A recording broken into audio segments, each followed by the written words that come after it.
نحمده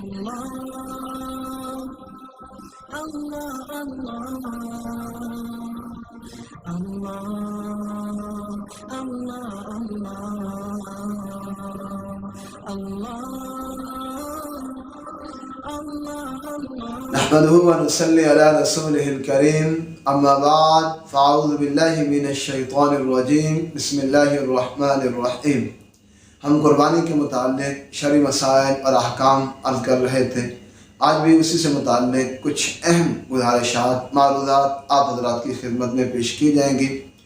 اور وہ ہیں جانوروں کی عمر کے متعلق کہ کس عمر کا جانور ہو جس کی قربانی درست ہے۔ تو یاد رکھیں شریعت نے جانوروں کی عمریں خود طے کر دی ہیں، لہذا بکرا، بکری، بھیڑ وغیرہ جو ہیں چھوٹا جانور جسے کہتے ہیں 1 سال کا ہونا ضروری ہے۔ اس سے کم اگر ہوگا تو اس کی قربانی درست نہیں ہے۔ ہاں البتہ اگر دمبا جو ہے وہ 1 سال سے کم کا ہو، یعنی 6 ماہ سے زیادہ اور سال سے کم کا ہو، لیکن وہ اتنا موٹا تازہ، اتنا صحت مند ہو کہ اگر اس کو سال والوں میں چھوڑ دیا جائے تو فرق محسوس نہ ہو اس کے ہیلدی ہونے کی وجہ سے، صحت مند ہونے کی وجہ سے، تو پھر اس کی بھی قربانی درست ہوگی۔ لیکن یہ صرف دمبے میں،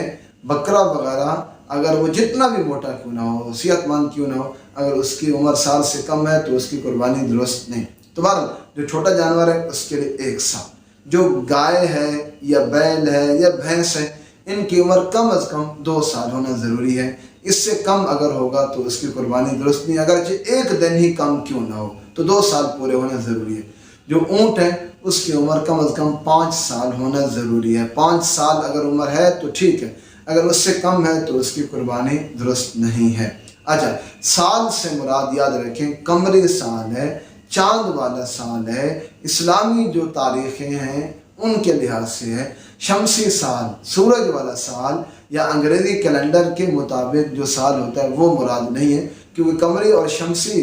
کیلنڈر میں ہر سال 10 سے 11 دن کا فرق پڑتا ہے۔ تو لہذا اگر ایک جانور ایسا ہے جس کی چاند کے لحاظ سے، قمری لحاظ سے عمر پوری ہے،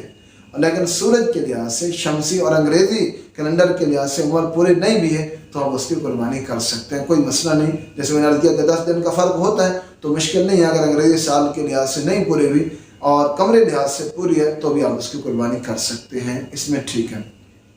اچھا، ایک اور اہم مسئلہ جانوروں کی عمر کے متعلق، ہمارے ہاں یہ بہت مشہور ہے کہ جانور کے جب خریدتے ہیں یا بیچتے ہیں جانور کے دانت دیکھے جاتے ہیں، اور یہ کہا جاتا ہے کہ دیکھیں دندہ ہوا ہے یا نہیں، یعنی سامنے والے 2 دانت گرے ہیں یا نہیں گرے، دندہ ہونا جسے کہتے ہیں۔ تو یاد رکھیں دندہ ہونا یہ کوئی اس کے لیے معیار نہیں ہے، یعنی جائز ناجائز ہونے کا دار و مدار اس پر نہیں ہے کہ دانت اگر دندہ ہو چکا ہے تو اس کی قربانی درست ہو، اگر دندہ نہیں تو قربانی درست نہ ہو، ایسی بات نہیں ہے۔ یاد رکھیں ماہرین کہتے ہیں کہ یہ ایک علامت ہے، یہ ایک نشانی ہے، یعنی عام طور پہ بکرا بکری جب 1 سال کا ہو جاتے ہیں تو وہ دندے ہو جاتے ہیں، اس طرح گائے بیل وغیرہ 2 سال کے دندے ہو جاتے ہیں، اور اونٹ 5 سال کا دندہ ہو جاتا ہے عام طور پہ، لیکن یہ کوئی حتمی یا ضروری نہیں ہے۔ بعض اوقات ان کے 1 سال سے پہلے بھی دانت گر جاتے ہیں، اور بعض اوقات سال پورا ہونے کے باوجود بھی نہیں گرتے، اسی طرح۔ تو لہذا ان کو معیار نہ بنائیں، دندہ ہونا معیار نہیں، اصل معیار اس کی عمر ہے۔ چنانچہ اگر ایک جانور ایسا ہے اس کی عمر سال پوری ہے، چھوٹا جانور ہے یا بڑا ہے تو اس کی 2 سال جو مطلوب عمر ہے وہ پوری ہے، اگر جو اس کا دندہ نہیں ہوا، دانت نہیں بھی گرے تو آپ اس کی قربانی کر سکتے ہیں۔ اچھا، اس کے برعکس ایک جانور ایسا ہے جو دندہ ہو چکا ہے، جس کے دانت گر چکے ہیں، لیکن آپ کو پتہ ہے کہ وہ اس کی عمر پوری نہیں ہے تو بھی آپ اس کی قربانی نہیں کر سکتے۔ تو خلاصہ یہ ہے کہ اصل معیار جو ہے وہ عمر ہے۔ ہاں یہ بات یاد رکھیں کہ بعض اوقات عمر کا صحیح اندازہ نہیں ہو سکتا، یا ایسا جانور ہوتا ہے کہ جس سے خرید رہے ہیں آپ کو